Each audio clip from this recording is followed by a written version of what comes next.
Assalamualaikum warahmatullahi wabarakatuh. Saya Putri Haryanti dari kelas 01P4. Di sini saya akan menjelaskan 3 soal. Soal 1, diketahui investasi awal 400 juta, periode syarat pengembalian 4 tahun, diskonto 8%, umur ekonomis 5 tahun. Hitunglah periode pengembalian dengan diskonto dan buat kesimpulan investasi ini layak atau tidak. Berikut arus kas per tahun. Tahun 1 arus kasnya 300 juta, tahun kedua 120 juta, tahun ketiga 145 juta, tahun 4 230 juta, tahun kelima 255 juta. Baiklah, kita akan masuk ke penyelesaian soalnya. Sebelumnya kita akan mencari faktor diskontonya dulu. Rumus faktor diskonto sama dengan 1 dibagi dalam kurung 1 ditambah R pangkat T. R ini adalah faktor diskontonya yaitu 8%, dan T ini adalah tahunnya. Selanjutnya kita akan mencari tahun ke-1-nya yaitu 1 dibagi dalam kurung 1 ditambah 8%, kita akan buat jadi desimal dulu, lalu pangkat 1 yaitu tahunnya, sama dengan 0,926. Selanjutnya tahun kedua 1 dibagi dalam kurung 1 ditambah 0,08 pangkat 2, dan begitu juga seterusnya sampai tahun kelima. Lalu kita akan mencari arus kas diskontonya. Kita masuk ke arus kas diskonto. Cara mencarinya, arus kas dikali faktor diskonto. Jadi 300 juta dikali 0,926 dapat 277.800.000.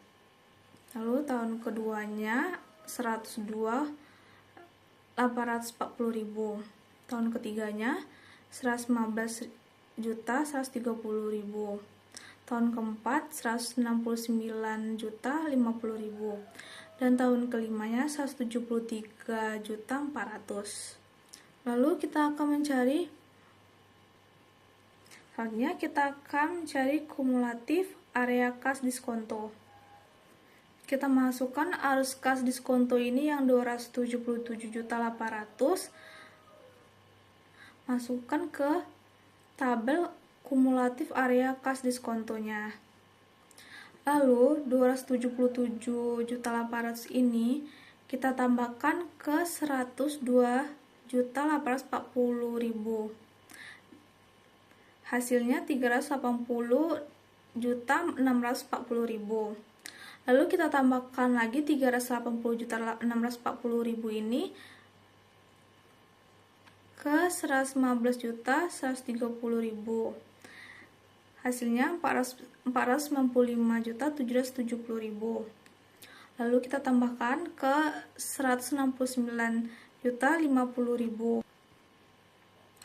Hasilnya 664.820.000. Kita tambahkan 173.400.000 dan hasilnya 838.220.000. Jadi PV-nya adalah 838.220.000 didapatkan dari tahun kelima. Jadi investasi awalnya adalah 400 juta dan baru ditutup pada tahun ketiga, maka periode pengembaliannya tahun kedua. Penyelesaiannya sama dengan 2 ditambah dalam kurung 400 juta dikurang 380.640.000 didapat dari tahun kedua dibagi 495.770.000 di tahun ketiganya dikurang 380.640.000 sama dengan 2 ditambah 19.360.000 dibagi 115.130.000. hasilnya 2,2. Jadi 2 tahun 2 bulan. Jadi hasilnya ini 0,1682 dikali 12 bulan sama dengan 2,0184. Jadi investasi awal sebesar 400 juta akan kembali dalam waktu 2 tahun 2 bulan 5 hari sehingga investasi ini layak diterima. Kita masuk ke soal 2.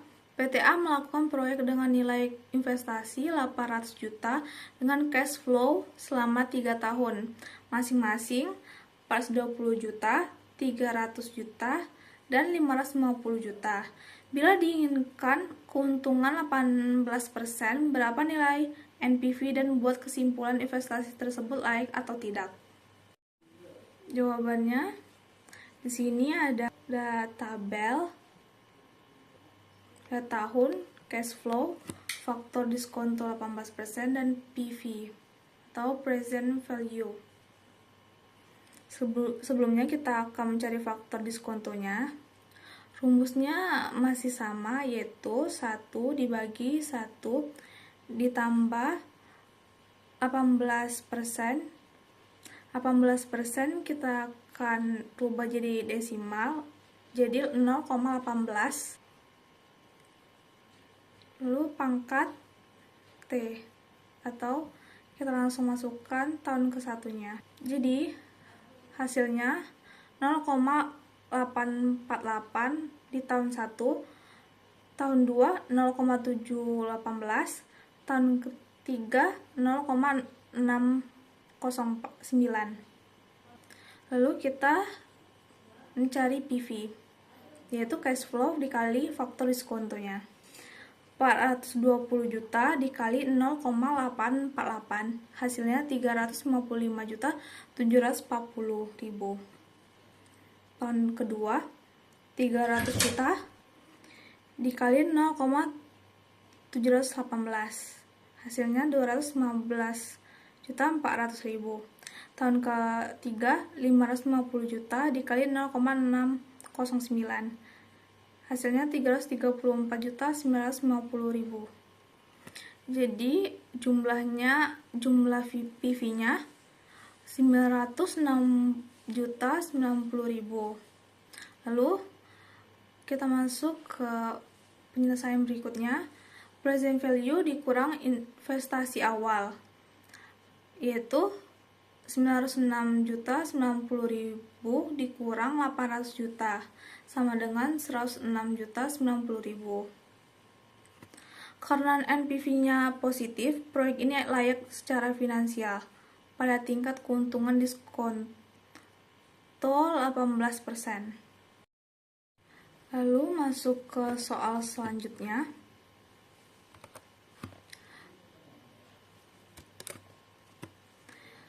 Diketahui harga perolehan 300 juta, penyusutan 150 juta, harga jual 120 juta, tawaran sewa 100 juta, biaya komisi penjualan 800 juta, biaya perbaikan 1 juta.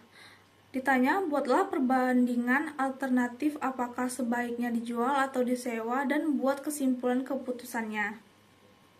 Kita masuk ke cara penyelesaiannya. Di sini ada keterangan alternatif 1 menjual, alternatif 2 menyewa, dan selisih. Harga jual kita masukkan ke alternatif 1, 120 juta. Pendapatan sewa kita masukkan ke alternatif 2, 100 juta. Selisihnya 20 juta. Biaya komisi kita masukkan ke alternatif 1, 800.000. Biaya perbaikan masuk ke alternatif 2, 1 juta. Selisihnya min 200.000. Totalnya untuk alternatif 1, 119.200.000. Untuk alternatif 2, 99 juta. Dan selisihnya 19.800.000. Lalu kita akan membuat tabelnya untuk alternatif 1 dan alternatif 2. Untuk alternatif 1 menjual, nilai buku selisih keuntungan 150 juta dikurang 119.200, hasilnya 30.800. Untuk alternatif 2 menyewa, nilai bukunya selisih kerugian 150 juta dikurang 99 juta, hasilnya 51 juta. Jadi, alternatif sebaiknya dipilih adalah alternatif 1, yaitu menjual karena adanya keuntungan 119.200, sedangkan alternatif 2 tidak menghasilkan keuntungan dan tidak ada kerugian. Oke, sekian dari penjelasan saya untuk 3 soal itu. Lebih dan kurang saya mohon maaf. Terima kasih.